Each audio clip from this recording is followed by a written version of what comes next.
October 23, 1940, a boy was born in the small Brazilian town of Três Coraques. His name was Edson Arantes do Nascimento, but the world would come to know him as Pelé, the king of football. Raised in a modest family, Pelé's story was destined to be one of perseverance, talent, and transformation. In the streets of his hometown, Pelé began his journey with football.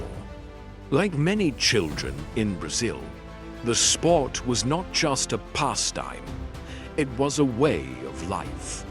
His love for the game was evident from a young age, and even in the absence of a proper ball or field, he would improvise with whatever he could find. Pelé's father, João Ramos, was a footballer in his own right, though he never reached the heights of stardom.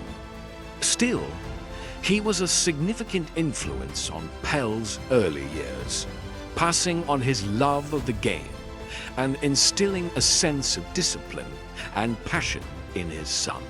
Pelé's remarkable talent didn't go unnoticed. At just 15 years old, he was discovered by Valdemar de Brito, a former Brazilian footballer and scout, who saw the potential in the young boy. Brito took Pelé under his wing, guiding him to try out for one of Brazil's most prominent teams, Santos FC. In 1956, Pelé joined Santos FC, a club that would become synonymous with his name. Despite his youth, Pelé quickly became a star, playing with the confidence and skill of someone far older. His extraordinary dribbling, vision, and goal-scoring ability set him apart from his peers, and he soon became a household name in Brazil. In 1958, at just 17 years old, Pelé was called up to the Brazilian national team for the FIFA World Cup in Sweden. At the time, no one could have predicted the magnitude of what was about to unfold. But Pelé, with his infectious confidence and natural skill, was ready to make history. In the final against Sweden, Pelé scored a hat-trick, leading Brazil to their first ever World Cup victory.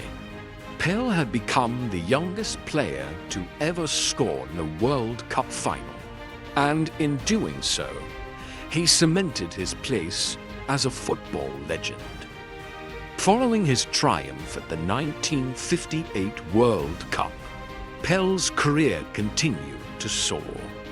Back at Santos FC, Pelé led the club to an unprecedented period of success, winning multiple domestic titles, including the Campeonato Paulista, and showcasing his skills in international competitions. While European clubs, including the likes of Real Madrid, expressed interest in signing him, Pelé chose to remain loyal to Santos. His commitment to his hometown club was a testament to his character and love for Brazil. But this decision would not prevent him from becoming the most sought-after player in the world. By 1970, Pelé had already established himself as a global icon. But the 1970 World Cup in Mexico would be the ultimate stage for his brilliance. Brazil, with Pelé at the helm, was a team in its prime. The 1970 World Cup is often regarded as the greatest in history, and Pelé's influence on that team was undeniable. With a 4-1 victory over Italy, Pelé and Brazil won their third World Cup, becoming the first nation to do so.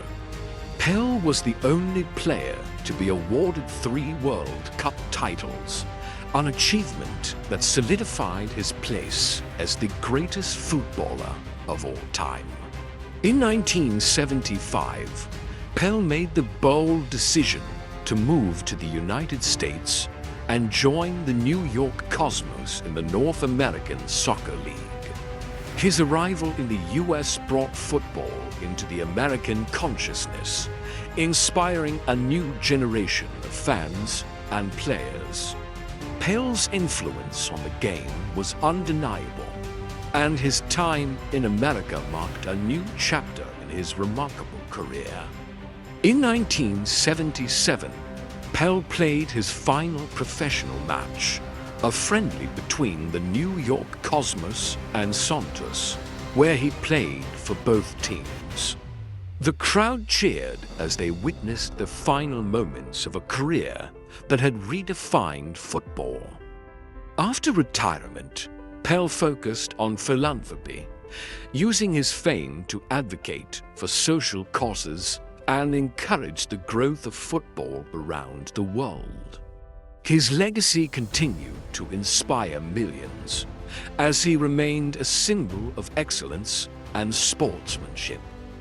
Pelé's story is one of passion, perseverance, and greatness.